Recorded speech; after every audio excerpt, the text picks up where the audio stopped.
모두가 동성인 토끼가 결혼을 하고 싶어하는 줄거리. 어린 아동을 대상으로 한 동화책입니다. 성별은 남녀뿐만 아니라 60개가 넘는다는 주장도 성교육 기본 방침에 포함시켜야 한다는 주장도 나오고 있습니다.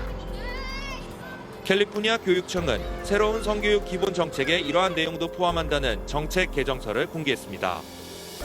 LGBT, 즉 레즈비언이나 게이, 그리고 양성애자, 성전환자에 대한 성교육을 포함시킨다는 겁니다. 7학년생을 대상으로 에이노섹스와 오로섹스에 대해서까지 가르치는 것으로 전해졌습니다. 일부 성교육 교사는 치과 병원에서 사용되는 덴탈댐을 동원하기도 했습니다. 콘돔과 비슷한 느낌을 주기 위해 만져보고 냄새도 맡아보라고 자녀들에게 지시까지 한다는 겁니다. 과외를 이용해서 성행위를 해라 이런 것들을 중고등학생한테 가르치기 그랬는데 2019년도 거는 보니까 더 심하게 나온 거죠. 신경부터 너무나도 자세하게. 일부 학부모들은 오는 19일 성교육 정책에 반대하는 날로 정하자는 움직임도 일고 있습니다. 19일 하루 학생들을 등교를 거부하자는 겁니다.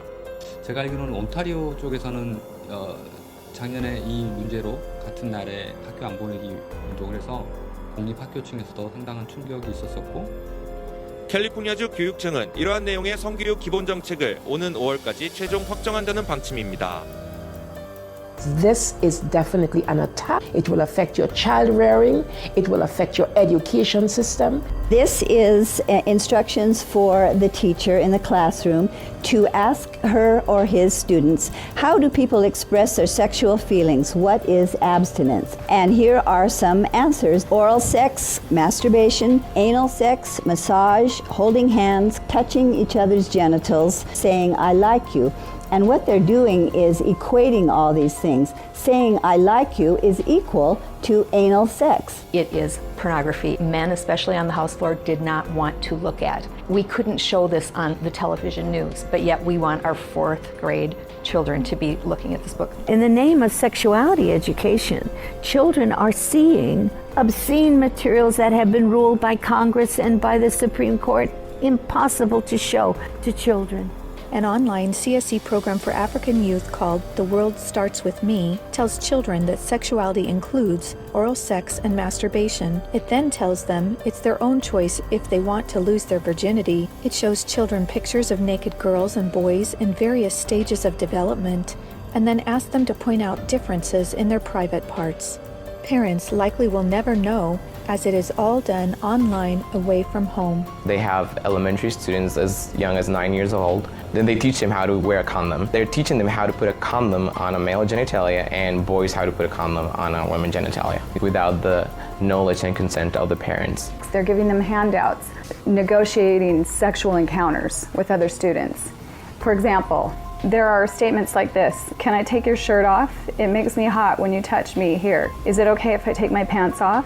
This pamphlet called Healthy, Happy, and Hot tells young people that you have the right not to disclose your HIV status to a sexual partner if you're not comfortable. One of the handouts that concerns me the most is called the genderbread person. They teach that gender is a spectrum, that you can choose to be whatever you want. You could be all female one day and the next day feel like you're neither female or male. Frankly, it's confusing. It's mental molestation. We're confusing these kids as to what they are. There are laws in Oregon where children as young as 15 can get taxpayer-funded sex changes without parental consent. You can't have an aspirin at school without parental consent. However, a student could make these life-altering, permanent decisions without the parental knowledge or consent. Sexual rights, sexual education movements began with Dr. Alfred C. Kinsey. Kinsey actually had pedophiles measure with a stopwatch how many children could achieve what he called orgasms within a 24-hour period. Today, comprehensive sexuality education is based on this philosophy that children are sexual from birth, created by Kinsey. We've got to stop it. We've got to use everything at our disposal. We have to stand together to stop this attack against our children. And they have all this funding and this organization, but we know that if we stand together, we can do something for the family, for the children. We stopped the Kinsey sexuality education program in Croatia. It is time for parents to say, no, my family is mine. My wife is mine. I am hers. Our children are ours. Band together and find ways to stop it from entering your country. Men have to rise up, defend their family. On matters sexual, the fathers have got to stand up. Say, you have no place talking sexuality to my children. We resist it, even with our lives, because that's what life is all about. It's happening on our watch. If we don't do something about it, it is all of us that carry that guilt.